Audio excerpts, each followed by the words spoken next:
汽车暴晒后为什么不能马上开空调？很多家人在开车的时候不注意一些细节。我们坐上车启动之后马上就把那个冷空调给开了，其实这是不对的。那有一家人就说了，那夏天热，我上车了，车也启动了，为什么不能马上开空调呢？可能大家都不知道了。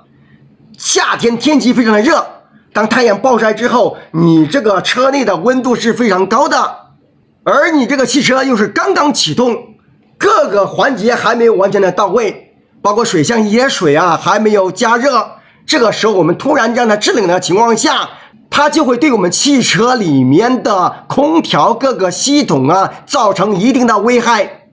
而且就算你不怕对你的车有危害，那它制冷效果也不好。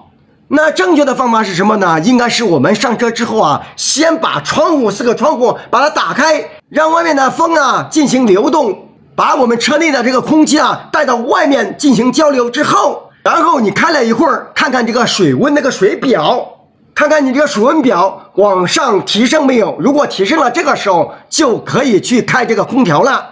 那这样开空调，一个是对你的车没有损害，另外是什么呢？制冷效果好，它可谓是一箭双雕，一石二鸟。那如果今天我不说，可能很多家人都不知道吧。